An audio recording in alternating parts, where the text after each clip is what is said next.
Bien, desde estas cosas que a veces le quedan a uno por ejercicios anteriores, no son ideas o no son creaciones, más allá de que a uno lo inspiran y lo motivan a continuarlas.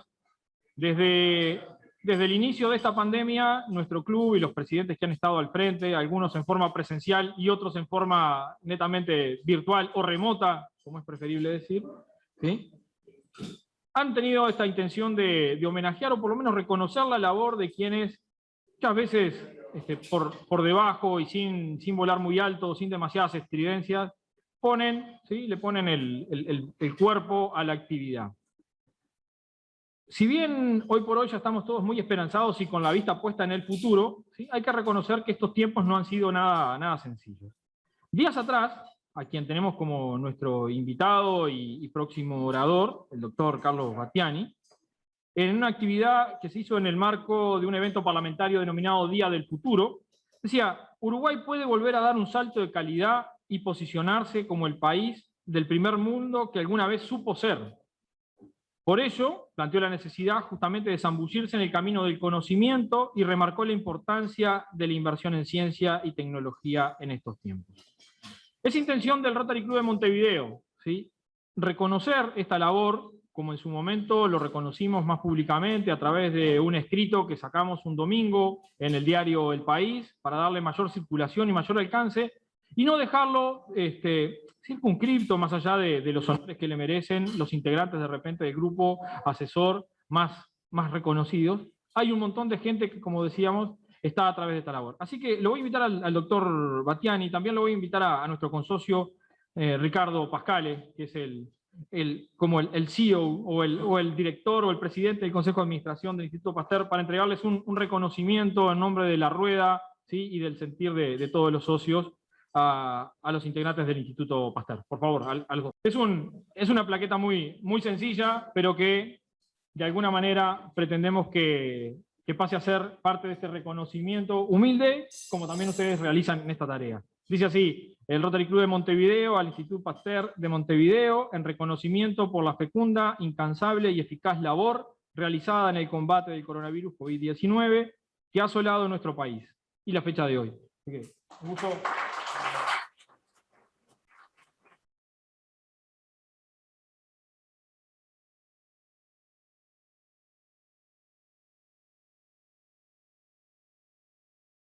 Le va a corresponder ahora a nuestro consocio, el expresidente Carlos Alveraglio, presentar al orador del día, de la fecha.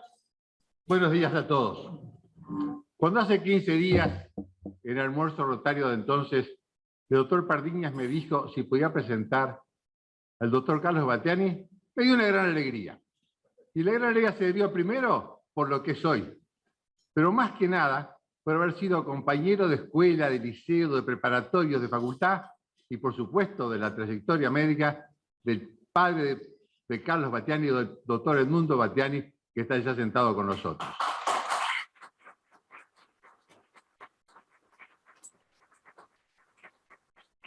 Creo que vale la pena destacar que el apellido Battiani es sumamente reconocido por el pueblo húngaro por lo que hizo la familia de él. Ellos vinieron con humildad al Uruguay. Fue compañero mío de escuela, liceo, de preparatorios, y cuando entró a la facultad, junto con los estudios, del cual fue un buen compañero, se dedicó mucho a la actividad gremial, esforzándose por la mejora de las condiciones de enseñanza, de la vida del estudiante. Él se recibe de médico y hace pediatría, yo hago medicina interna, por lo cual los caminos nos separamos. Pero él siempre lo tuvimos presente, porque él siempre estuvo en la preocupación por la actividad de la facultad y de toda la clase médica. Tanto así que culminó su tarea gremial, digamos, siendo nombrado dentro del Consejo del Colegio Médico de Uruguay por el voto de todo el cuerpo médico. Y no solo eso, llegó a ser un consejero del Colegio Médico de Uruguay, sino que también llegó a integrar el Tribunal de Ética Médica de los médicos. Y el quien integra el Tribunal de Ética Médica de los médicos, elegido por los médicos, tiene que tener sobre todo una ética proba, una ética probada, y eso es don Edmundo Battiani. De ética probada y de dedicación a los demás.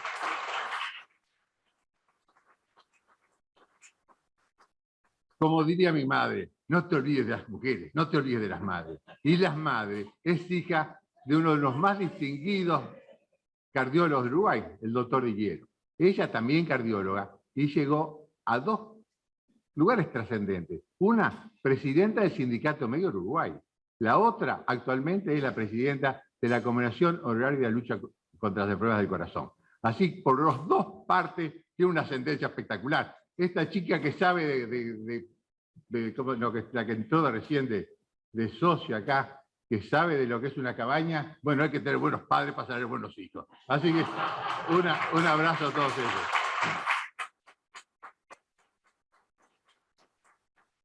Ustedes disculpen porque lo demás voy a hacer escueto, porque es a él el que se va a mostrar y ese es el conocido. Yo lo que puedo decir es que en un hogar, preocupado por los demás, cuidando a los enfermos, preocupado por los demás, cuidando el bienestar de la clase médica, tratando de tener una vida éticamente muy reconocida, como fueron ellos, tuvo él un ejemplo excepcional. Y siguiendo ese ejemplo y ese amor que le despertaron por la medicina, él también se hizo médico.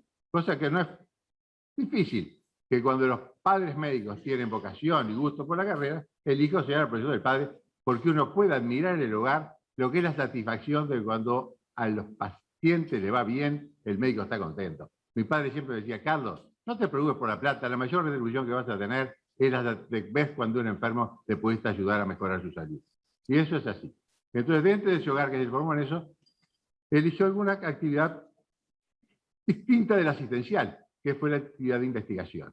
Se desarrolla investigación, estudia bioquímica, estudia farmacología, y la farmacología la aplica, diría que a mejorar las principales enfermedades que afectan a la salud, a la edad y a la vida del hombre, porque son las enfermedades cardiovasculares.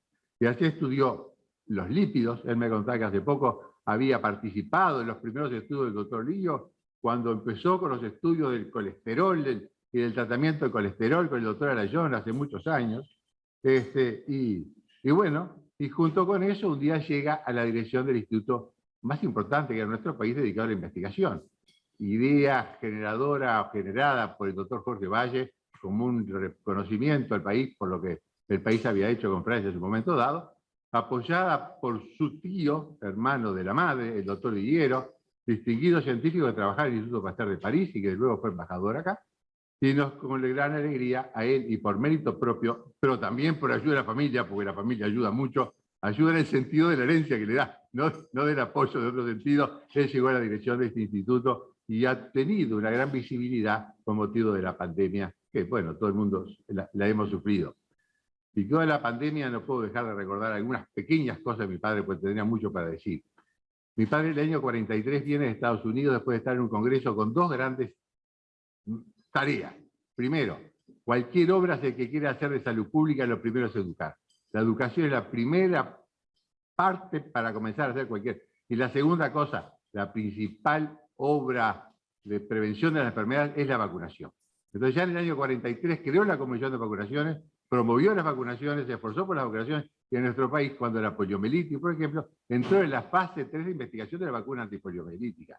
O sea que el Uruguay ya tiene una trayectoria en vacunas, una trayectoria de investigación, una trayectoria que el pueblo participe, y bueno, que hemos servido en cierta parte para llegar a la situación de vacunación que tenemos hoy día. Pero hoy día el que le tocan los méritos es el Instituto Pasteur, el cual también con proyectos son compartidos con el contador Pascale en su dirección del instituto, así que lo dejamos a él el uso de la palabra. Gracias por todo. Bueno, primero que nada, buenas tardes para todos. Es un verdadero placer, en nombre del Instituto Pasteur de Montevideo, recibir el reconocimiento de ustedes. Agradecerlo a Carlos por las palabras, en particular por las palabras de mis padres, que hacen realmente justicia. Las mías quedan grandes, pero lo importante lo dijo Carlos sobre la familia. Así que muchas gracias. No quiero aburrirlos mucho, espero que no me tome mucho tiempo, pero me gustaría hoy compartir con ustedes 2 grandes temas en esta charla. En particular, el primero de ellos fueron las actividades que desde el Instituto Pasteur de Montevideo nos propusimos desarrollar para tratar de que al Uruguay le fuera lo mejor posible durante la pandemia de COVID-19. Y en segundo lugar, contarles un sueño que tenemos para el país, un sueño que desde el Instituto estamos tratando de impulsar gracias a la llegada en el 2019 como presidente del Consejo de Administración, que es el órgano máximo de dirección del Instituto, del profesor Ricardo Pascale, que para este proyecto es fundamental. Y estos dos proyectos han estado siempre marcados por esa frase que estamos utilizando de Francis Bacon, donde dice: la ocasión hay que crearla y no esperar a que llegue. Estamos convencidos que el Instituto Pasteur tiene una institucionalidad que lo diferencia del resto de las institucionalidades, al menos en el área que trabaja en Uruguay, y que esa institucionalidad, si se la utiliza bien, nos permite ir muy rápido y nos permite hacer muchas cosas. Nos permite crear oportunidades, crear ocasiones para desarrollar nuevos proyectos.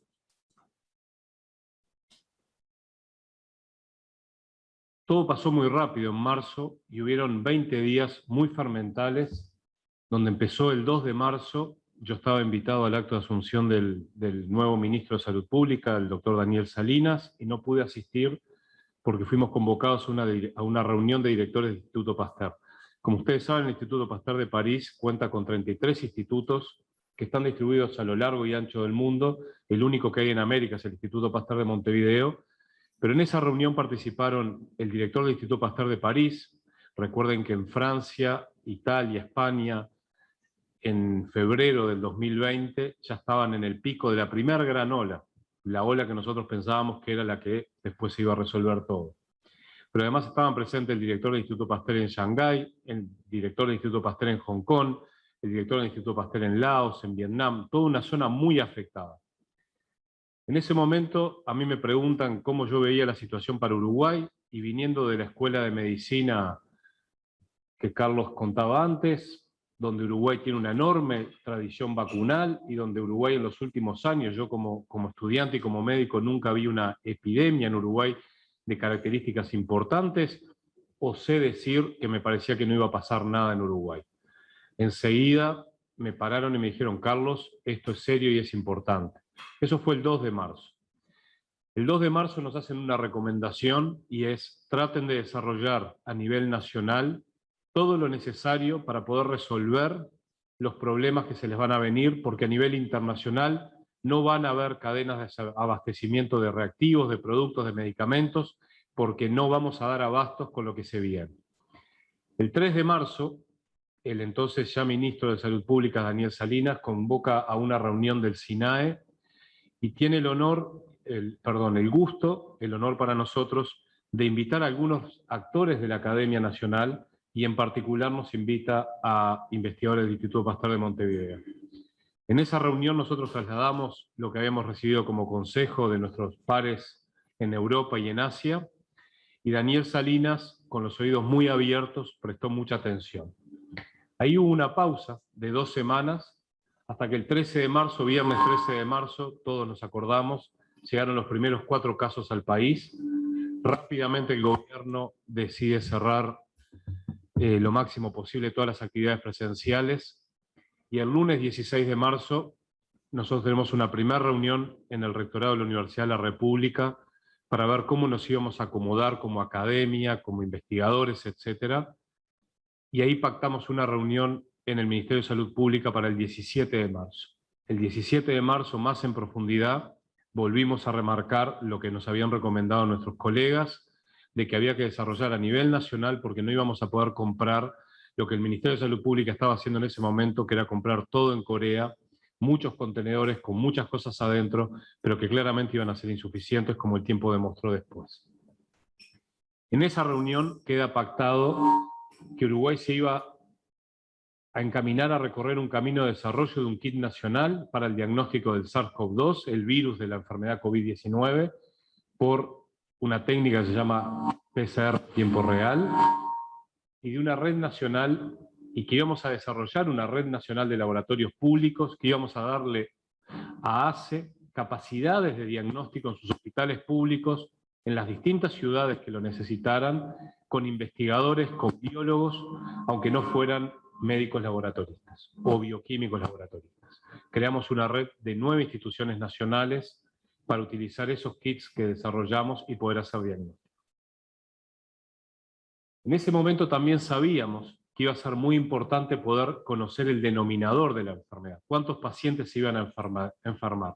Y para eso había que desarrollar un kit nacional para estudiar con la huella que deja el virus en el organismo, que son los anticuerpos, cuántos pacientes se iban a enfermar. Ese era el objetivo en ese año, 2020.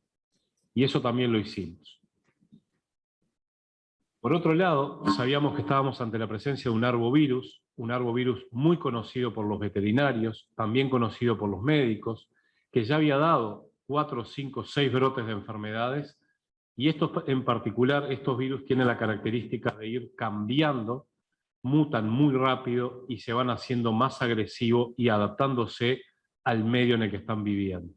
Por tanto, ya en esa semana del 16 al 20 de marzo, nos propusimos crear un grupo interinstitucional de vigilancia genómica en tiempo real del virus, lo cual nos fue de extrema utilidad en el 2021. Y finalmente, como corolario de todo esto, surgió la posibilidad de desarrollar un centro de innovación en vigilancia epidemiológica para que quedara al servicio de los organismos rectores del Estado, el Ministerio de Salud Pública, el Ministerio de Ganadería, Agricultura y Pesca y el Ministerio de Ambiente. Ese Centro de Innovación en Vigilancia Epidemiológica trató de recoger lo que aprendimos durante esta pandemia para que la próxima, que va a haber una próxima, nos encuentre mejor preparados y podamos hacer las cosas de mejor manera. ¿Qué logramos hacer desde el punto de vista del diagnóstico de SARS-CoV-2 al principio, en abril del 2020? Primero que nada, desarrollar esa cajita que ustedes ven ahí y que después vamos a ver el impacto real que tuvo en Uruguay. En ese momento en Uruguay no habían diagnósticos de RT-PCR en todo el país. En un mes, a través de un desafío alianza que generó la ANI, nosotros nos comprometimos a desarrollar ese kit comercial y registrarlo para su uso en el Ministerio de Salud Pública, lo cual lo cumplimos. El 28 de abril ese kit fue registrado. Es un kit de una alta sensibilidad y especificidad, no tiene nada que envidiarle a ninguno de los kits que hoy nos venden desde el norte. Es adaptable a todo equipo de PCR que había en Uruguay. Uruguay, si algo tenía, eran equipos para poder hacer la reacción en cadena de la polimerasa, y que por suerte el Ministerio de Salud Pública tomó la decisión de habilitarlos para utilizarlos en diagnóstico humano. Y fíjense qué locos, montamos un laboratorio de diagnóstico humanos en lo que antes era un laboratorio de investigación veterinario en Tacuarembó, en el campus de la UDELAR, con INIA, y en un pequeño galpón que INIA utilizaba para diagnósticos veterinarios, montamos un laboratorio de diagnóstico humano. Estados Unidos no dejó que ninguna máquina de PCR de la academia fuera utilizada para hacer diagnósticos. Y eso condenó a Estados Unidos a ser uno de los países que peor les fue con la pandemia, teniendo los mejores científicos y premios Nobel del mundo.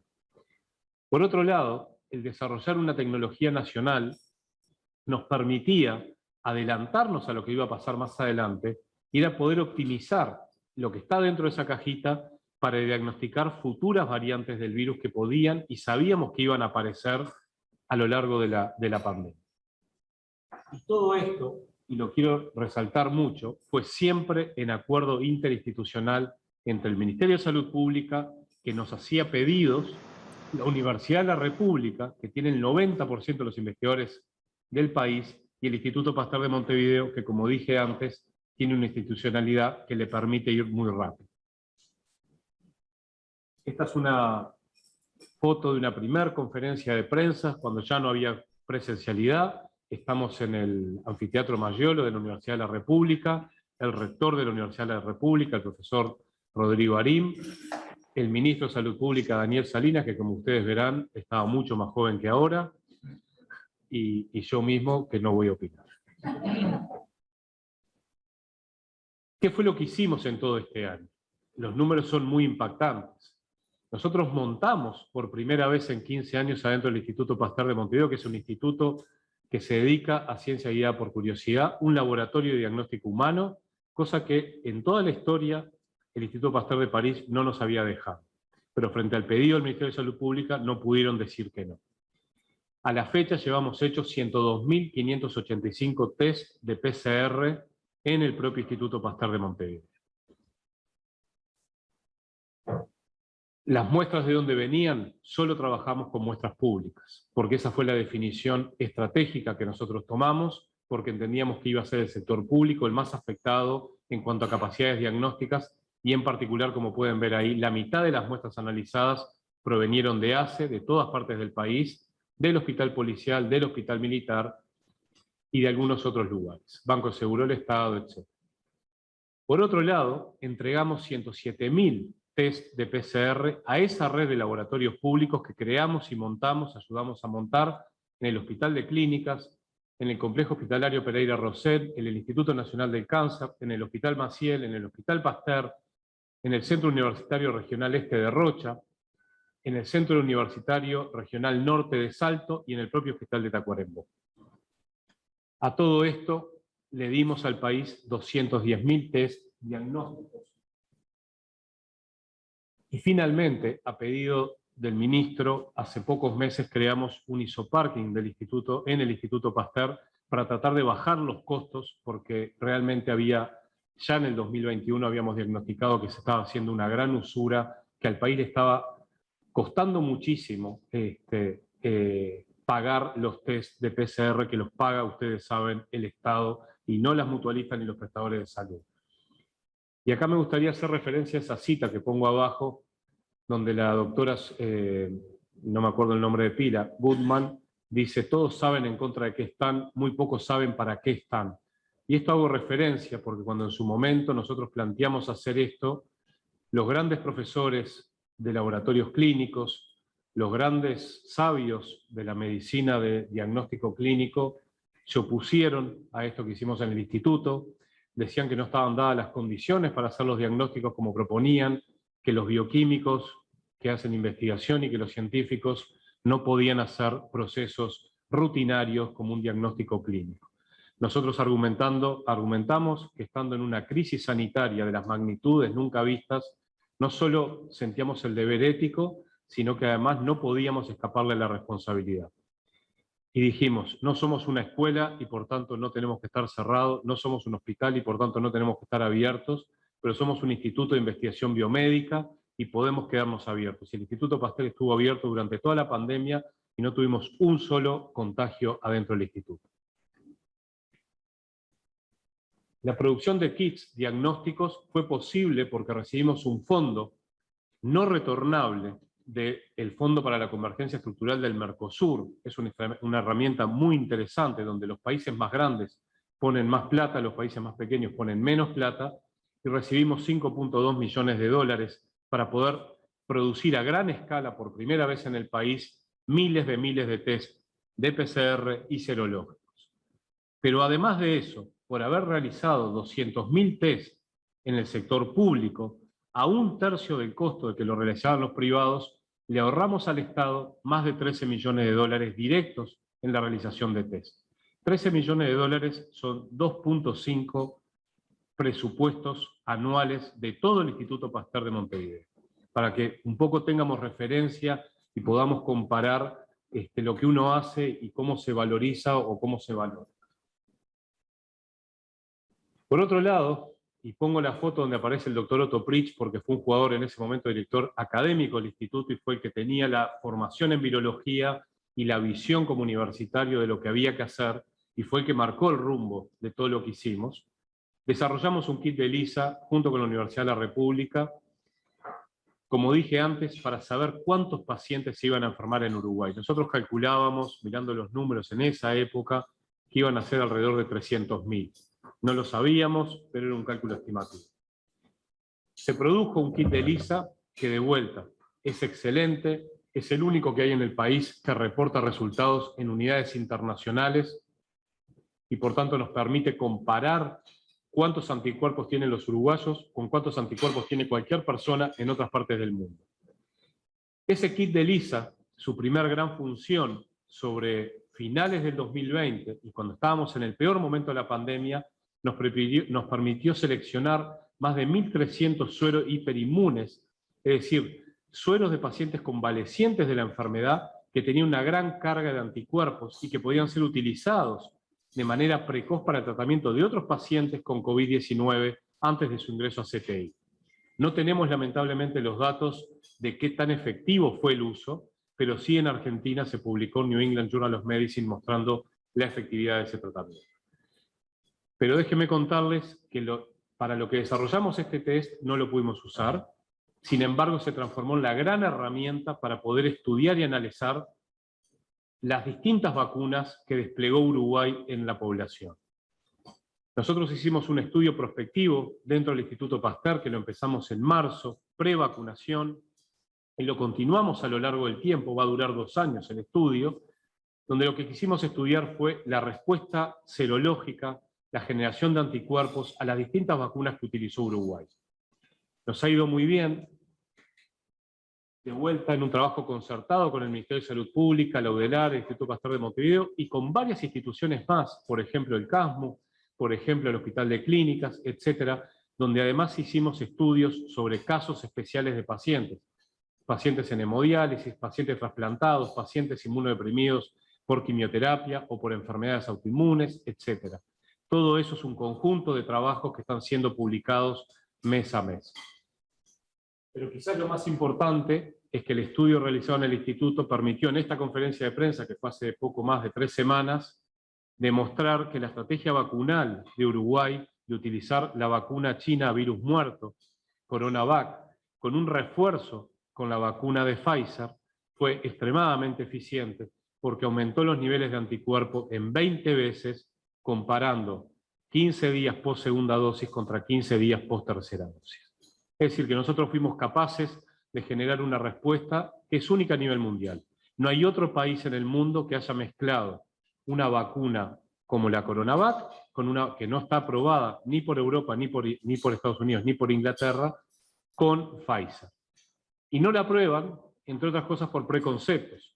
Porque cuando Uruguay llegó a vacunar al 36% de la población con la segunda dosis de CoronaVac, que es la vacuna que todos los médicos que están aquí presentes conocen más, porque es una vacuna de las que diseñaba Luis Pasteur, a virus muerto, cuando Uruguay vacunó al 36% de su población con la segunda dosis, ahí empezó la caída marcada y tan profunda que tuvimos de la gran crisis que duró de marzo a junio del 2021.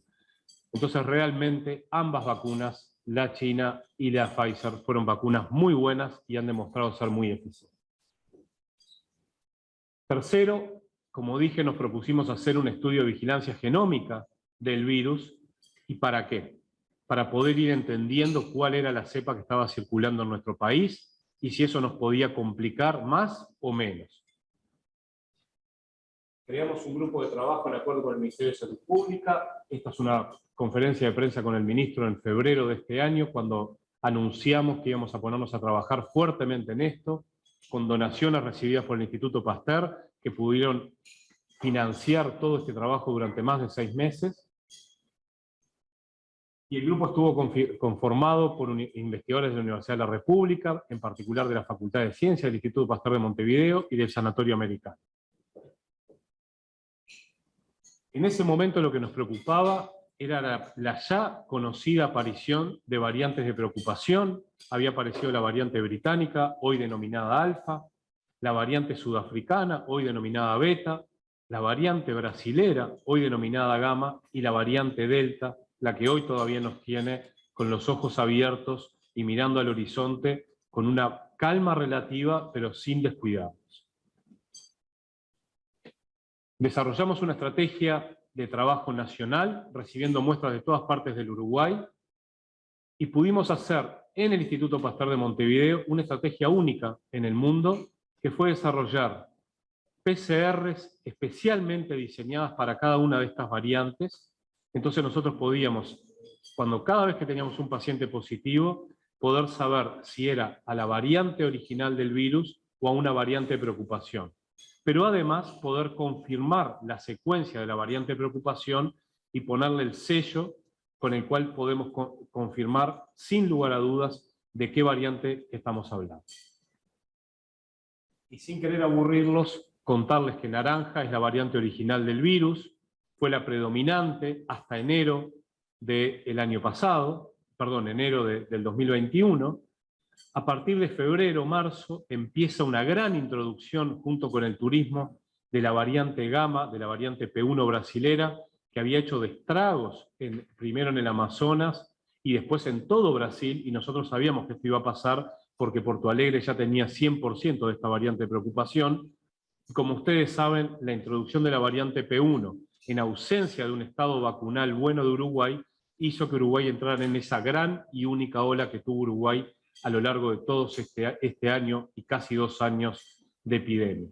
En azul lo que vemos es porcentualmente cuánto ocupa del total de virus que encontramos en los pacientes, cuántos son la variante Gamma o la variante brasilera. Ya en agosto, post vacaciones de julio, entran más de 300 casos de variante Delta, y Uruguay es el único país que hasta el momento Delta no ha podido generar una ola tan masiva como generó en países vacunados con Pfizer o con otras vacunas muy potentes. El por qué no lo sabemos, pero lo que es cierto es que Delta no ha podido despegar, a pesar de que estamos viendo un aumento en la incidencia de los pacientes que recibimos y que estudiamos. No nos podemos dormir ni dormir en los laureles. Esto es una alerta, estamos trabajando y seguimos trabajando para ver qué es lo que pasa. Y finalmente desarrollamos un centro de innovación en vigilancia epidemiológica. No voy a tener tiempo para mostrarles un video que tenía, pero basados en esta frase de Pablo Picasso, de que puede quien cree que puede y no puede que cree que no puede, y esa es una ley inexorable, nosotros nos animamos a poner sobre la mesa un proyecto que fue muy bien acogido por donantes privados que nos acompañaron en la construcción de un centro absolutamente revolucionario para América Latina, de innovación en vigilancia epidemiológica, que costó aproximadamente $1 millón, pero que por suerte lo pudimos hacer en una unión entre los privados, que donaron generosamente el dinero para la construcción del edificio, y nosotros que pusimos nuestra cuota parte de esfuerzo para poder financiar el equipamiento, y que Uruguay tenga hoy un centro de referencia que, por ejemplo, se está encargando de la vigilancia genómica del virus.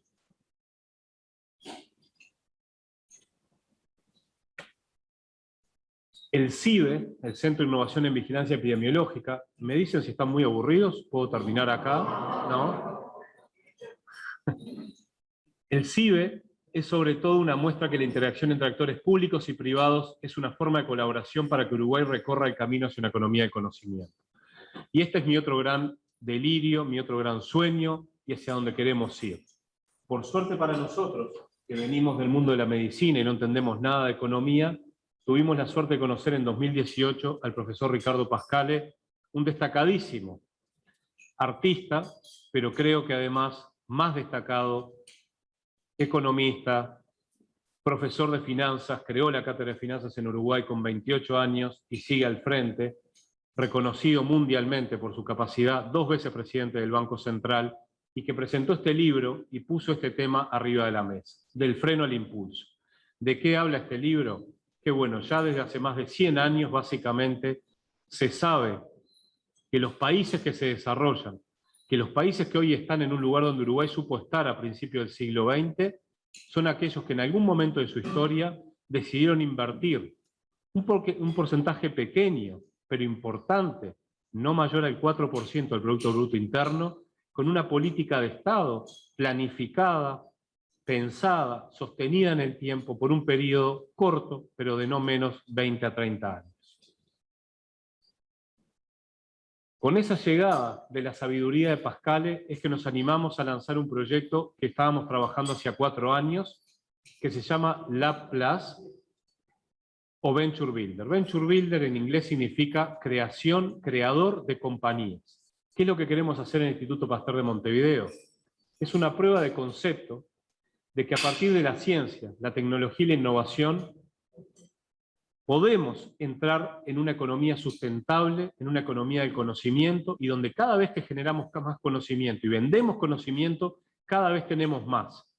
Y que el crecimiento da un salto de órdenes de magnitud con respecto al crecimiento a partir de productos naturales, de bienes y servicios, como demuestra el profesor Pascale, con más de 100 años de investigación en economía sobre este tema.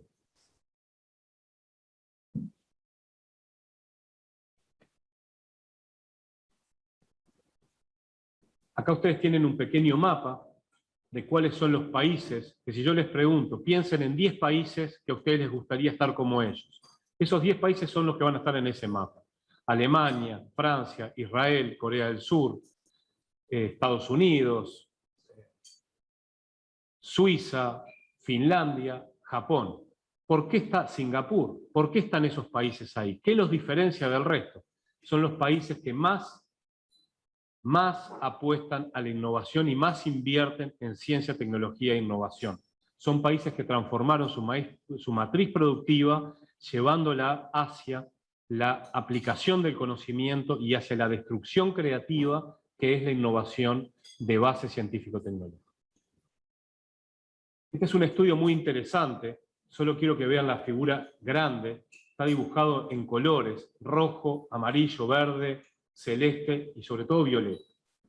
¿Qué es lo que es este estudio? Se analizan 61 países en un corte que va del año 2001 al 2014, 15 años. Se mira el PBI al inicio y el PBI del país al final.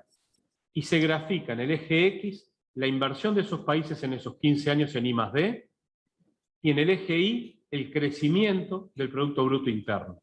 Y ahí están los países en rojo, que son los que tienen un crecimiento per cápita en 15 años de más de $30.000 per cápita en el Producto Bruto. En amarillo, los que tienen entre $15.000 y $30.000 de crecimiento per cápita en 15 años. En verde, los que tienen de 10 a $15.000 de crecimiento. Y en violeta, no voy a hablar del azul, me lo salteo, en violeta estamos los países bananeros, los países rezagados, los mal llamados países en desarrollo, porque cada vez estamos más rezagados. ¿Quiénes somos? Los países que invierten menos del 0,5% del Producto Bruto Interno en ciencia, tecnología e innovación. Y lo que muestra el profesor Pascale en su libro, que lo muestra con datos que obviamente yo no soy capaz de analizar, sí soy capaz de leerlo, pero no de analizarlo, y es que así como tener la macroeconomía y todos los índices macroeconómicos bien alineados es una condición necesaria pero no suficiente para desarrollarse, un país del futuro tiene que basarse en transformar los desarrollos científicos tecnológicos en bienes y servicios de alto valor agregados, que sean únicos y que apuesten al mercado global. Eso es lo que es la innovación, y eso es a lo que tenemos que apostar como país. La pregunta es si es posible. Y la respuesta es, lo hizo Israel en el año 85 al 2001, en el desierto, en una zona de guerra y sin mucha ayuda mayor. ¿Por qué nosotros no podemos? En esta gráfica, lo que quiero destacar es que además no desarrollarse nos condena a tener que seguir invirtiendo aproximadamente el 90% de lo que invierte el país en ciencia, tecnología e innovación lo tiene que hacer el sector público. Mientras que los países que se logran desarrollar, el 70% o el 80% lo invierten los privados y el resto es lo que invierte el sector público. Por eso es tan importante poder animarse a zambullirse en esta nueva aventura y cambiar la matriz productiva del país. Y el otro número que da mucho miedo es el número de la última columna, donde tenemos el porcentaje de investigadores que trabajan en el sector público o en el sector privado. En los países desarrollados, el 70 al 80% de los investigadores trabajan en el sector privado. ¿Qué significa eso? Que las empresas privadas tienen investigación y desarrollo, y por tanto van a ser empresas que van a recorrer el camino de la destrucción creativa. El profesor Pascale en su libro cuenta, y yo lo viví en mi casa, lo que pasó con el método para afeitarse que usaban o usan algunos hombres. Primero con la navaja, después con la gilet de una hoja, hasta que aparece la máquina de afeitar. Me acuerdo a mi padre yéndose de guardia con una pequeña maquinita de afeitar, que todavía la tengo, no funciona, pero la tengo, era la máquina eléctrica. Y en ese momento todos auguraron la desaparición de Gillette, porque la destrucción creativa había hecho que aparecieran las máquinas eléctricas, que ya nadie se cortaba, nadie se lastimaba, y eran fantásticas. Sin embargo, Gillette, que tenía un pequeño grupo de investigación y desarrollo, se reinventa. E inventa las máquinas descartables, primero con una hoja, después con 2 hojas, y ahora tenemos la Max, no sé cuánto, yo no la uso, Max 7 creo que es. ¿Y a quién desplaza y quién se muere? Las máquinas eléctricas. Y esa es un poco la apuesta. Cuando nosotros tenemos investigadores trabajando en desarrollar productos que sean mejores que lo que hay en el mercado, viene el proceso de destrucción creativa. Y eso es lo que Uruguay tiene que tratar y tiene que lograr hacer. No los quiero aburrir, pero este es el círculo virtuoso de esos países desarrollados, donde en el centro de la imagen está la inversión que hacen los gobiernos por mantener activo el sistema científico-tecnológico de un país, y donde hacen llover un poco de dinero para mantener la ciencia guiada por curiosidad, donde esa ciencia es intocable. No se la puede dirigir, no se la puede sesgar, no se la puede enfocar en ningún... Hay que dejar a los investigadores trabajar. Ahora, cuando aparece un resultado de esa ciencia guiada por curiosidad que es interesante, entonces es donde tenemos que tener una vigilancia tecnológica muy activa como hace Israel, y ahí es donde aparecen los proyectos innovadores, donde hay que proteger por propiedad intelectual, donde hay que orientar ese descubrimiento al mercado global y animarse a que desde Uruguay le podemos vender productos innovadores a todo el mundo, no a los uruguayos. Eso redunda después en que la academia y el gobierno recibe royalties por licenciamiento, por venta de patentes, etcétera, sobre todo, y esto es lo que quiero que quede grabado a fuego, por venta y exportación de conocimiento, y no exportar científicos, que es lo que hace Uruguay. Para que puedan poner esto en perspectiva, Israel en el año 84 tenía un Producto Bruto Interno menor al de Uruguay, tenía 450% de inflación. Hoy Israel exporta 23.000 millones de dólares de conocimiento. ¿Qué significa? Crea pequeñas empresas, la valorizan y la venden. Las empresas se crean en el orden de $1 millón y se venden siempre arriba de 100 a 200 millones de dólares. Eso por año Israel le reporta 23.000 millones de dólares de ganancias. Los centros de ciencia, tecnología e innovación de Israel, que son centros públicos, algunos privados, han recibido inversiones privadas por más de 5.000 millones de dólares en un periodo de 15 años. Y toda la inversión que hizo el gobierno de Israel, que no la cortó ni siquiera en el año 2008 cuando la crisis de Lehman Brothers, etc., toda la inversión pública hecha entre el año 91 y el 2015 se vio multiplicada por 7 veces en el total del periodo. Quiere decir que esto no es gastar, esto es invertir, y si uno invierte bien con un proyecto maduro, con un proyecto bien probado y estudiado, la evidencia empírica muestra que a los países les va bien. ¿Cuál es el sueño entonces que queremos presentarles desde el Pasteur y que estamos muy alineados con el gobierno? Es hacer una prueba piloto. Nosotros queremos tomarnos 8 años para poder trabajar, para poder hacer a escala piloto un proyecto parecido al de Israel, con fondos privados, no le pedimos dinero al Estado, y con esos fondos privados y apoyándonos en el ecosistema del Instituto Pasteur de Montevideo, pero pensando en un proyecto que es de carácter nacional y regional, aprovechándonos de la oportunidad que tenemos a 2 monstruos caídos en batalla como son Argentina y Brasil, tratar de atraer cerebros a Uruguay para desarrollar empresas de base científico-tecnológicas que puedan exportar su conocimiento al mundo. Entonces, ¿qué es este Venture Builder Lab Plus del Instituto Pasteur? Es un espacio para generar oportunidades, para crear y desarrollar empresas de base científico-tecnológicas que estén basadas en conocimientos únicos, protegidos por propiedad intelectual a nivel internacional. Lamentablemente Uruguay, y da vergüenza verlo en el mapa, es uno de los 4 países de América Latina que no está dentro del Tratado de Protección y de Cooperación de Patentes. Entonces, lamentablemente, tenemos que ir a patentar al norte. En ciencias de la vida es todo lo que tiene que ver con la biología aplicada al ambiente, a los animales y al ser humano, pero que apunten al mercado global desde el día cero.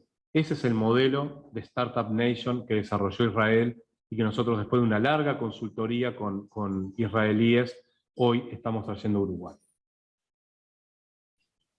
Queremos contestar esta pregunta: ¿se puede en Uruguay? Y para eso no queremos que el gobierno lo haga sin tener una prueba de concepto. Entonces hacemos la prueba de concepto y dentro de 8 años lo que queremos es que, junto con el libro de Ricardo y junto con la prueba de concepto, ningún político pueda entrar al Palacio Legislativo sin tener bien claro cuál es el rumbo de salida del país. Porque de lo contrario, y como queda bien claro en el libro de Ricardo, lo que nos espera es un futuro cada vez más gris y eventualmente negro. No se olviden que el principal commodity que exporta Uruguay, que es la carne, ya tiene hoy un competidor que es la carne producida en laboratorios, mal llamada carne sintética, no es carne sintética, es carne producida a partir de cultivos celulares de músculos vacunos y que hoy se está imponiendo. Y además nosotros estamos generando un choque cultural, porque a nuestros niños les estamos enseñando que hay que proteger al ambiente, que hay que proteger a los animales, y después queremos que coman un animal. Entonces ahí está habiendo un problema, y las nuevas generaciones están tratando de no comer animales. ¿Van a dejar de comer carne? Es complicado desde el punto de vista médico, muchos de ustedes lo saben, entonces, como nos pasó en la década del 50 con la lana, cuando apareció la fibra sintética, que dentro de 10 años, cuando la carne producida en laboratorio se venda en el supermercado más barata, que el mejor corte Hereford que podamos vender en Uruguay esté ahí, que no nos pase lo mismo que en el 50. No quiero perder más tiempo, esto es un modelo de una tesis de inversión, contarles que cada nueva compañía en ciencias de la vida se crea con una inversión aproximadamente de $1 millón. Nosotros esto lo vamos a hacer con fondos absolutamente privados, $35 millones. Los fondos se reparten entre los inversores, que son socios, los investigadores, que son los fundadores, y las instituciones académicas.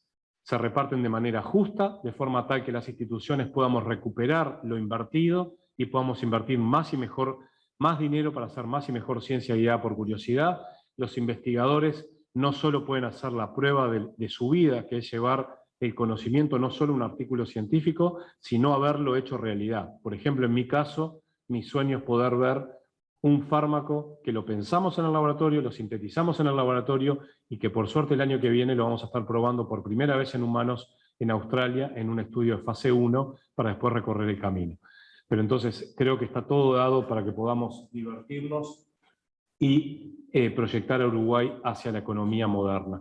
Esto es más o menos las expectativas que tenemos y bueno, disculpen que utilicé más del doble del tiempo que me habían dado, pero les advertí que los podía aburrir. Muchas gracias.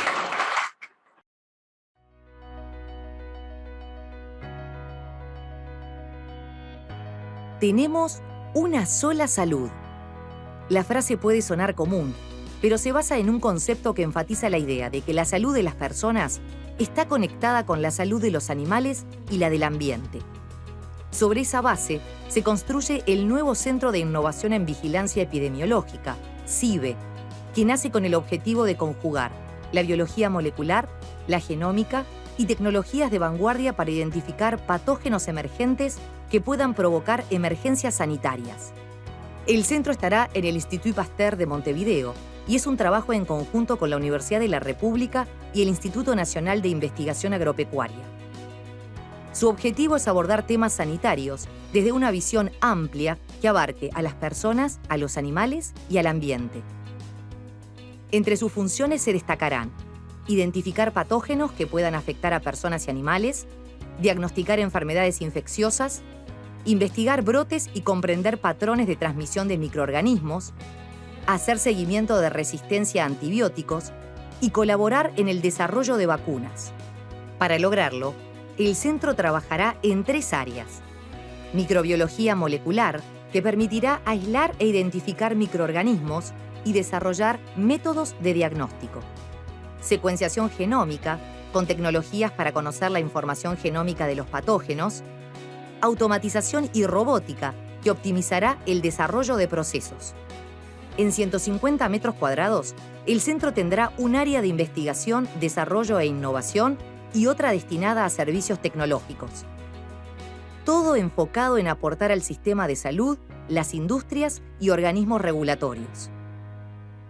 Con el impulso y el aprendizaje recogido durante la pandemia de COVID-19, el Centro de Innovación en Vigilancia Epidemiológica busca apoyar al país para el control de nuevos brotes y la toma de decisiones sanitarias. Esta iniciativa es fruto del camino recorrido por el Sistema Científico Nacional en conjunto y es posible gracias al apoyo de donaciones que confiaron en un proyecto nacional de alcance regional.